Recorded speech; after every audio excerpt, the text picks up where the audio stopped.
After the shit I've gone through recently, I need something to get back into the swing of things. Let's see, I could do an unfunny sketch to find material, or I could just find this video from last year that's randomly next to me. Total Pokemon, and a video that seemed to get a lot of flack. Okay, but instead of doing a slideshow commentary, let's spice it up a bit and see if this video truly deserved the flack that it got last year. Roll the intro!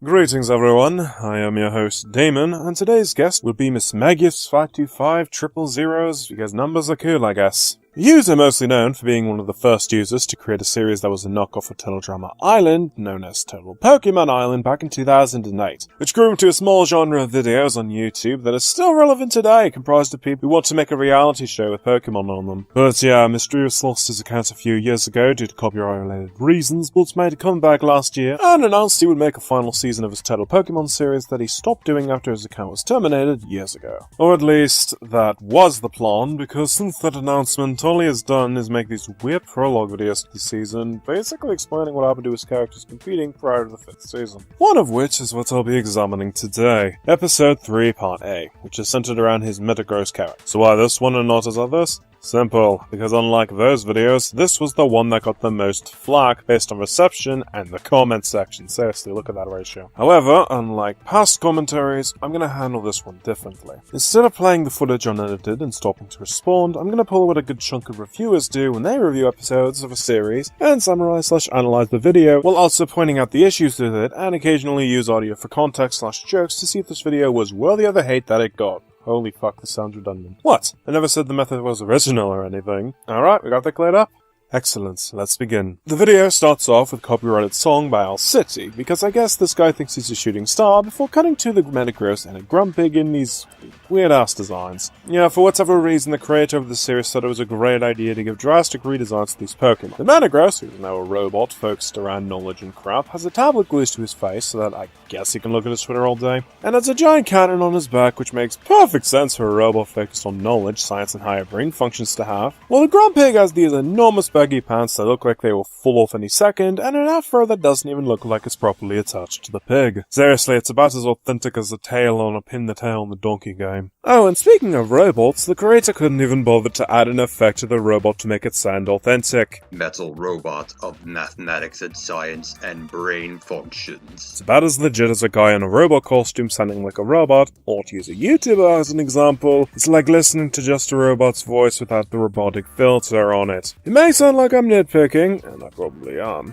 but it's also incredibly easy to do. Even Audacity has that. Metal robot of mathematics and science and brain functions. So what's this guy's excuse? But yeah, let's get back to the video. So the Grumpig, who I guess is friends with Misdreavous, talks with him, and we find out that Misdreavous is a complete robot focused on math, science, and higher brain power. It's exactly why he's on a reality show and not in a laboratory. Genius. Oh, and the actual reason he's on the show that was given out near the end of the video, he's just as stupid. Just spoiling that right here. But we'll get to that when we get there. So his ex-wife shows up to explain the story, we get a flashback and...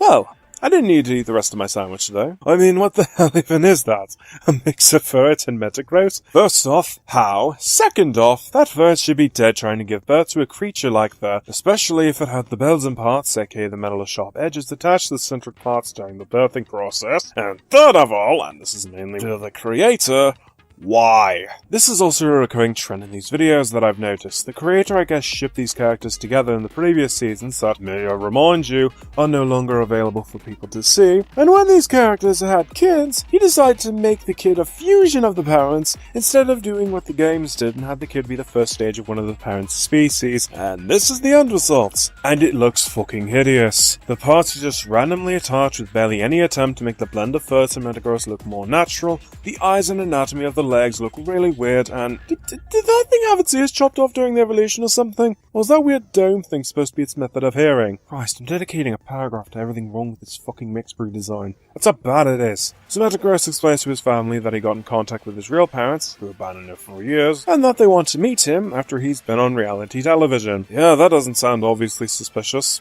I mean, even his wife points out that they abandoned him for years and thinks it's a bad idea, but she wishes him luck anyways. Okay, so he goes off to meet them and, not going into another rant about the blending. Not gonna do that. He shows up and talks to them. We find out they are robots who also have emotions and compassion for some reason. Oh, and also don't sound like robots either. And I am Beldam Cubed Unit X54.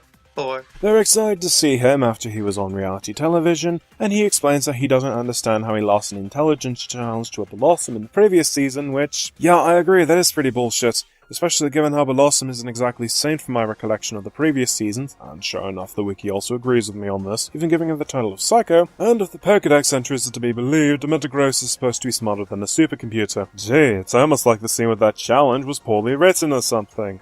Fancy that. Also, the parents really seem to be focused on his performance on TV, and not how he's been since he was abandoned by them. Interesting. Oh, I think it gets better. They want to improve his intelligence and standards by basically turning him into a robot. Okay, random question here, but why not just give him a Megastone? Mega Metagross is supposed to be a lot stronger than a regular Metagross, so wouldn't that also apply to his intelligence most likely? I mean, hell, the Pokédex entries also confirm this, again assuming they're completely true. I mean, it's not like this video came out in 2012, this came out last year, the same time period as Generation 7. Hell, this episode doesn't even consider that possibility of Mega Evolution. They just want to basically roboticize him to make him understand what it means to be a Metagross, and he basically goes along with it. First off, ignoring how there are likely hundreds of other Metagrosses out there that could probably teach him the same thing without having him be turned into a robot, am I the only one who finds it stupid that he basically goes along with this idea from two people who abandoned him for years and only seem to care about him after his performance on a reality show? Even Furt calls him out on this bullshit, saying that it's odd that they only want to talk to him now that he was on TV, and thinks the reason might be because they want to show off their fancy gadgets and the like, and he gets snippy at them and defends his parents, after being around them for only 5 days. Yeah, that makes up for the years of abandonment, Metagross. Great fucking character. Actually, I think I found my favorite character in this shit, and it's the insane Ferret. Because she's the only sane one in this situation, pointing out the issues with this whole thing. I wish I was kidding. Christ, can this episode be about her instead? She's far more interesting of a character. So Ferret brings in his adopted mom. She points out that he doesn't need to change, and then he says this. Now do you understand me? Yeah, all I want to do is lose my humanity and make the two who abandoned me for years and only care about me now that I was on TV happy. What's wrong with that? And instead of Ferret taking action on the issue and confronting his parents directly, because, you know, this is fucking stupid and bullshit, she just leaves. Just like that. Actually, I don't blame her. I'd want out of this crap too. Would let me do what I wanted. You know what? I can't take this anymore. I'm leaving. Ferret, no, please, don't. Yeah, Ferret, it's not like I basically said I don't love you to your face. Also, great thinking there, Mismagius. Looks like she was supposed to say that line as she was walking out, but you decided to say it after she left the room.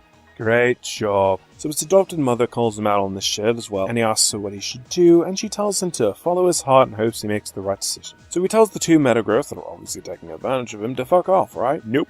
Basically tells his wife and adopted mother to fuck off, and he goes through with being a robot. So why did these two do it to their son? And now, with him being as famous as he is, our inventions will go worldwide. Everyone will know how amazing you are. It's a great plan, darling. I'm glad you came up with it. Yes, it will make everything better. Oh wow, what a surprise. They basically wanted to use him to advance their own goals. I am so surprised. It's almost like this plot twist was so fucking obvious, anyone could see it a mile away. Yeah, spoiler alert, this is piss poor storytelling, my friends. And yes, a guy that not a lot of people like, based on my recollection of the series. Oh, fun fact! I actually checked the comments section of this video to see if anyone else was surprised or saddened over Metagross being turned into this robot thing. Yeah, spoiler alert, most of the comments were either comprised of bitching at the creator for uploading the video, bitching about the cliche, or bitching about the outcry. Barely anyone fucking cared about the Metagross thing, so it's like, yeah, if not even your audience gives a shit, that is not a good sign, Mismagius. Great. Good job. And was on a reality show, it is clearly the best person to use to promote your scientific products to make the world better instead of, gee, I don't know, getting the government and military to promote your shit, or better yet, someone who is actually famous, like someone who didn't appear on a small-time fucking reality show. And that's basically the episode. The story is shit, the audio is shit, and the characters are flatter than a goddamn door frame, except for maybe Ferret. But Was it worthy of the flack it got in the comments section as well as ratings? No. Don't get me wrong, this episode is flat out moronic, but so was a lot of moments in the other episodes in this prologue series. Poisoning a poison type when that's clearly impossible, the terrible attempt at an abuse spouse storyline, pointless fighting between a Mismagius and Draforig, going overboard with your introduction of an LGBT character, etc. Yet most of those didn't get a lot of hate, if at all, in comparison to this episode. Why am I going with this, you might be asking? Simple. I think the reason those videos didn't get a lot of hate in comparison to 3 is because the people who commented on 3 realized, holy fuck, we acted retarded in that situation. And yeah, they did. They over the fuck reacted and made a mountain out of a molehill over a stupid fucking Pokemon turning into a robot. I'm not saying they didn't have a right to complain, but they overblew the fuck out of the situation. Guys, this is a stupid fucking video genre on the internet. You don't need to take it this personally, guys. If this is what he chooses to do with his comeback, that is completely his choice, and I accept it. I may not enjoy this type of content anymore, and I certainly didn't enjoy this episode, but I will respect his decision. Besides, as shown by Misdreavous himself, my opinion on this video doesn't matter to him anyways. So yeah, that concludes this review/commentary. While I wait for the potential responses and commentaries on this video, I will bid you adieu.